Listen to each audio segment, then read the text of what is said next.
babies crying, cats fighting, nails on a chalkboard, reverb. All of these sounds are awful to listen to and make our brain shut down and short circuit. Unfortunately, low quality tech and the quality of our voice can cause the same thing to happen to our listener. Stay tuned today on Moxie Talk for part 2 of our series on This Is Your Voice on Camera.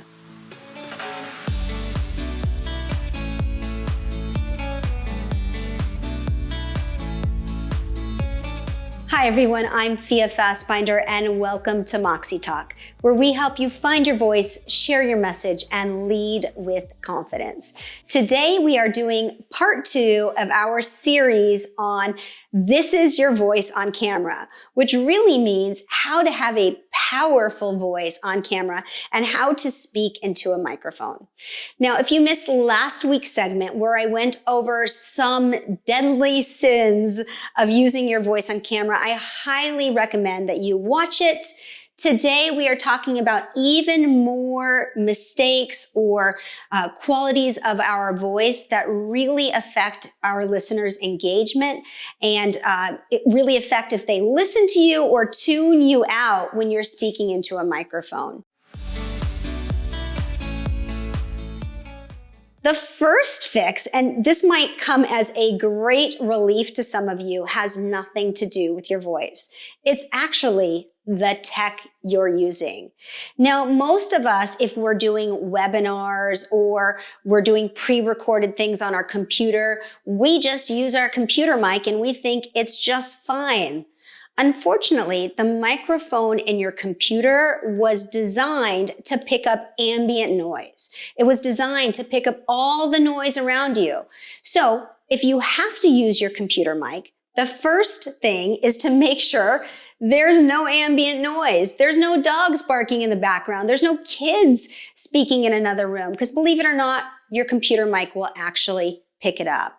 But even better than using your computer mic is purchasing a professional mic. Now, if doing videos or webinars or podcasts is this important to you, then a professional mic, which only costs about a couple $100s, will make night and day difference in the quality of your voice. You can get a stand-up mic like a Yeti, or you can get what we call a lavalier mic, which is what I'm wearing today. The battery pack hooks onto you and the mic is attached to your clothing. Either of these will make a huge difference in your professionalism and your vocal executive presence. If budget is an issue, I have a really easy, low budget, quick fix that will be better than your computer microphone, which is literally the little headphones, the little earbuds that came with your phone. Even these, we all got these when our phone, you plug it into your phone and then you put the two in your ears. Even these are better than your computer mic. So one of these, whether it's the professional or just the low budget headset that you got with your phone, will make sure that your voice has some layers to it, has some dimension to it, and it doesn't sound tinny and it's not picking up ambient sound. And if you don't believe me, try it, record yourself both ways and listen to the difference, night and day difference. So there you go, some easy tech tips to make sure that your voice sounds as high quality and as professional as it can. Now, another way to make sure your voice is reaching its true potential and has all sorts of dimension and layers to it and richness is something you might not have thought about. And this is to do a vocal warm-up before your event. Now, if you think about it, all we have to convey our message to our audience is our voice and our body. Sometimes we have a PowerPoint or some visual aids, but really it's about conveying our message through our voice and our body. And sometimes if you're doing webinars where nobody can see you or voiceovers to a PowerPoint, you only have your voice. So why wouldn't we think about warming it up? We would expect any pro athlete or any performer to warm up before an important event. And yet, as speakers, we thrust ourselves into these high stakes speaking events, and we wonder why it doesn't go as planned. We wonder why our voice quivers, or it's too high, or it's raspy. So all of this can be avoided by doing a simple warm-up, which I am going to teach you now, the down and dirty warm-up. I do this backstage with my TED speakers. In fact, recently, I taught this warm-up to a fitness instructor who has to speak over the music in her classes several times a day. And she came to me because she was losing her voice and she wasn't sure what she could do to make sure she could still teach her classes. And I taught her this warm-up, and she does it every morning before she goes to class. And it made such a difference in just helping her relax her vocal cords and make sure her voice is sustained for the whole day. So this warm-up is from the Yale School of Drama. So if you know anything about the Yale School of Drama, this is the foremost school in the United States for Shakespearean actors. And if you've ever seen a Shakespeare play, you know it is very difficult language at a very rapid pace, and the actors can't fumble over their words or trip over their words, especially when there's a paying audience. So they do a warm-up that is a combination of stretching exercises and strengthening exercises to make sure that their voices last and sound powerful through these plays. Now, none of us are training to be Shakespearean actors, and at least I don't think you are. If you are, please put it in the comments because I'd love to know. If you are not training to be a Shakespearean actor and you just want to have a powerful voice on camera, I am going to give you the down and dirty version of the Yale School of Drama vocal warm-up. So the first exercise we're going to do is a stretching exercise that I call lion mouse. And if you've watched some of my other videos, you've seen me do this ridiculous thing. This stretches your mouth out so you're ready to speak. And when I say lion, you'll go like this. And when I say mouse, you'll go like this. And you just do that to yourself, lion, mouse, lion, mouse, until you feel your face really stretching. You can also chew 10 pieces of Bazooka bubblegum, pretend, not real, like this. I know it looks ridiculous, but I guarantee you, if you went backstage at any performing arts event where there were actors or singers, you would see them doing all sorts of ridiculous things with their faces and their mouths so that they could warm up. So the first step, like I said, is really to stretch your face out so that you can speak clearly, especially if you are doing some kind of media where people can't see you. Just listen to your voice. The next step is to hum, because humming, believe it or not, actually warms up our vocal cords so that they can sound rich and resonant and powerful. And it doesn't put any stress on our vocal cords. So just hum like this. And then start chewing your hums like this. And then do this. Mwah, mwah. I call that the crocodile. Mwah.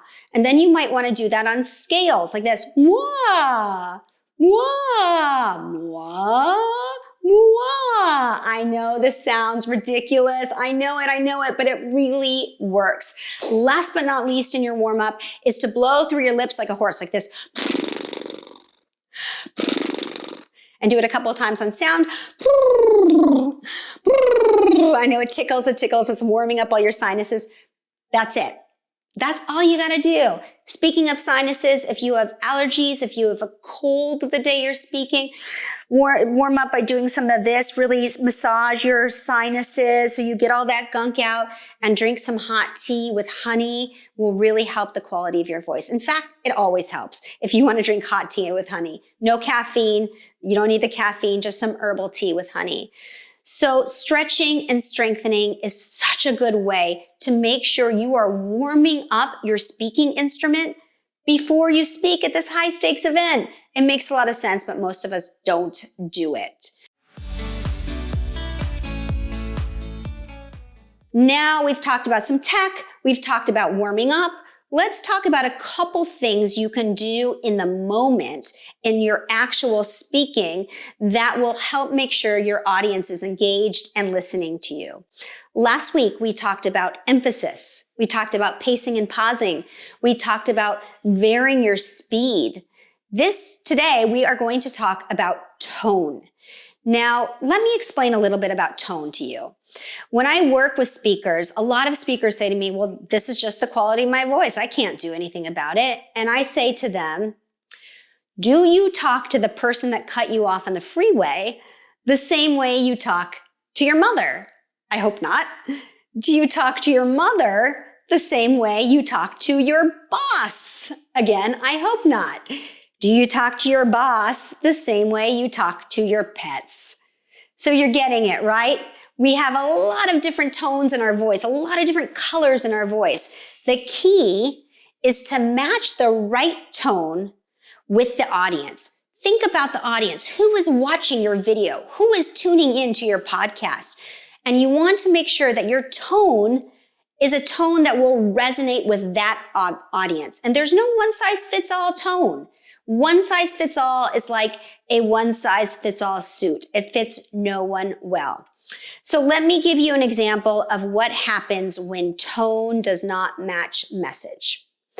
Everybody knows Darth Vader from Star Wars. And everybody knows that James Earl Jones, that plays Darth Vader, had this great, powerful, evil voice that matched his great, powerful, evil message and his great, powerful, evil character. The tone matched the message and the messenger. But what if James Earl Jones, with his Darth Vader voice, was to play Elmo on Sesame Street? Completely wrong tone, right? And what would happen? We would tune him out because there would be a disconnect, or what we call cognitive dissonance, between the voice he was using and the message and the messenger. So a really easy way to make sure your message is resonating with those listeners is to pick the right tone.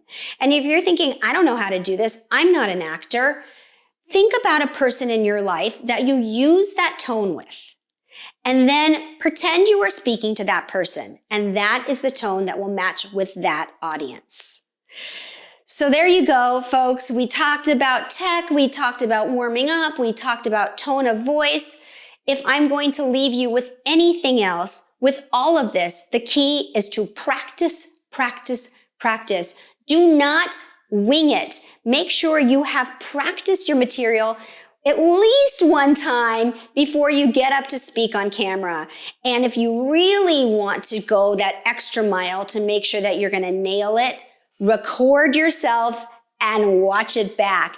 In fact, record yourself and just listen back, because today we're talking about your voice. And if you really want an accurate view of what your voice sounds like to your listeners, record it and listen to yourself. So there you go. I hope that this video was valuable to you. If it was, please share it and like it and subscribe to our channel where you see so many more videos like this. And if you want to know more about Moxie's services, about the media training that we do, the one-on-one coaching we do, the group training we do, check out moxieinstitute.com. And I will see you next week.